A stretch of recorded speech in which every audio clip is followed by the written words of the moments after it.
So, hello guys, Alicia nyo. Nagbabalik ulit para sa ating panibagong video. So, mga minamahal, sobrang lala ng stress na nararanasan ko ngayon. Sobrang sama ng loob ko sa isang public hospital na pinuntahan ko. Imagine nyo pumila ako alas 7. Natapos yung check-up sa akin ngayong alas 12. 7, 8, 9, 10, 11, 12. Tapos hindi pa ako nabigyan ng gamot. Prescription ang binigay sa akin.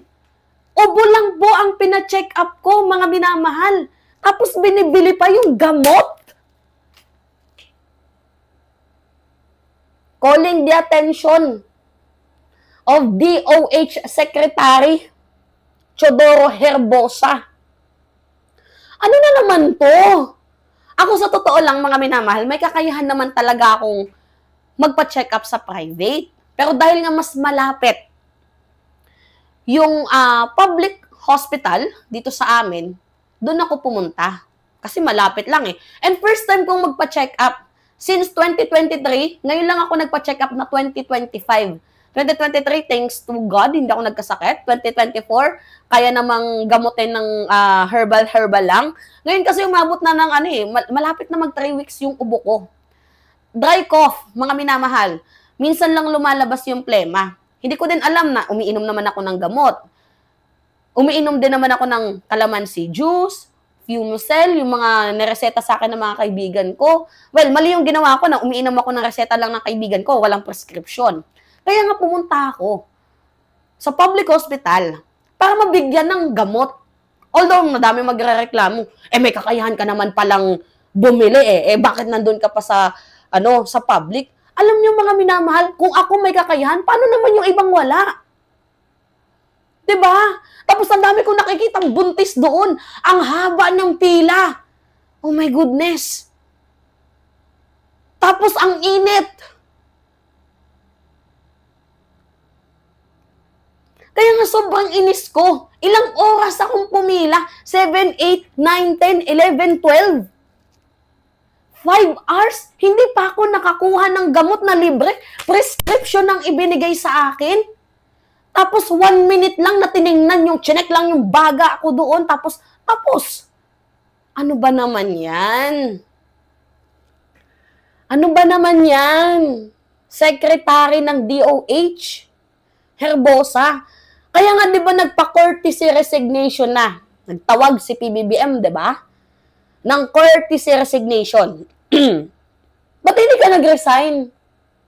Anong meron? Kakapalan ng muka? Ha?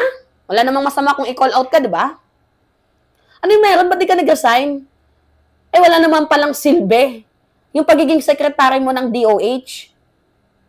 Punyemos, mga minamahal, billions of peso ang nilalaan na pondo sa DOH, pero pati gamot kailangan mong bilhin? Mandurugas. Tapos may mga iilang organization katulad nito. Nakalagay dyan, malaking medical organization sa bansa naglabas ng joint statement of support para manatili sa pwesto. Itong si DOH Secretary Teodoro Herbosa sa harap ng balasahang naganap sa gabinete ni Pangulong Bongbong Marcos. Talaga meron pang malaking medical organization ang sumuporta, magkano? Kung meron man. Totoo ba? May bayad para suportahan itong si Teodoro Herbosa? Tandaan nyo mga minamahal, allegedly, itong si Herbosa, di umano, ay nakipag-usap kay Tedros. Sino si Tedros?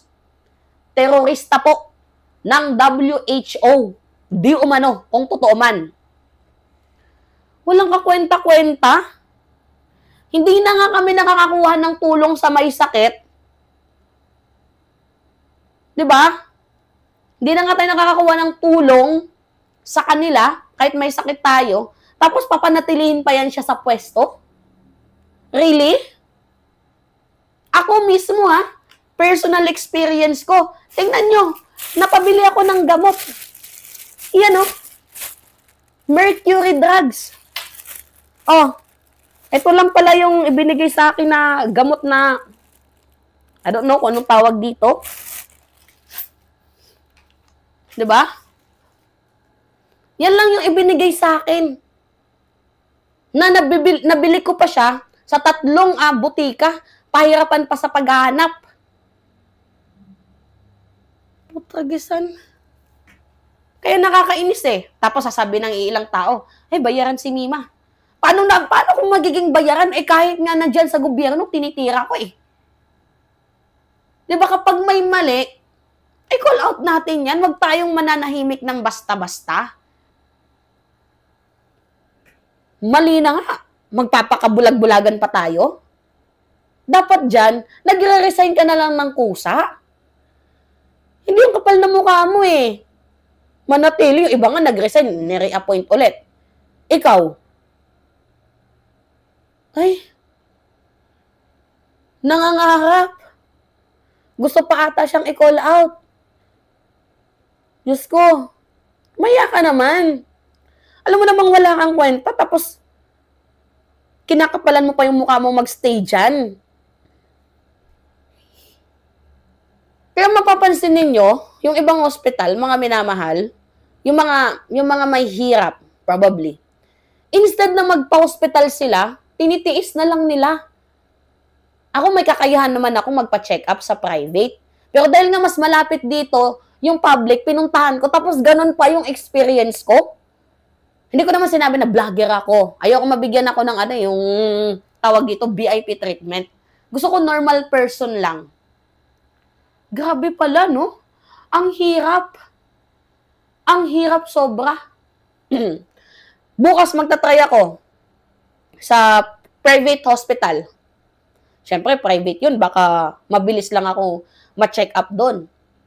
Hindi oras ang antayin ko, baka minuto lang. Grabe, sobrang haba ng pila. Ayoko na lang pangalanan yung hospital, Tapos sobrang init. Sa sobrang init, hindi ko na matiis. Naawa ako doon sa matanda na alam nyo, yung pag nasasagi yung kanyang paa, talaga nga namang may kirot. I don't know kung anong sakit niya. May nakasagi ng paa, aguy.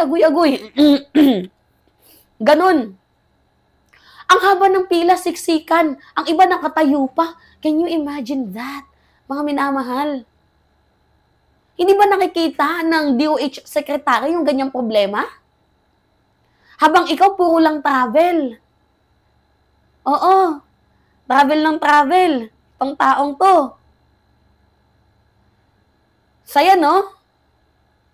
Travel, di mo nagagampanan yung trabaho mo, tapos kami dito nagsasuffer. Uy. Mahiya ka naman sa balat mo. Yun lang, mga minamahal.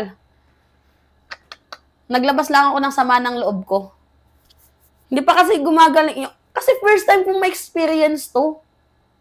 Buti pa nga sa Northern Summer, kahit papaano pumila ka ng 2 hours or 1 hour, matagal na yun.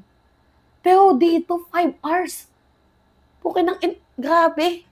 Tapos sa 5 hours mo, wala pang gamot na ibibigay sa'yo para lang sa ubo mo. Ubo lang to,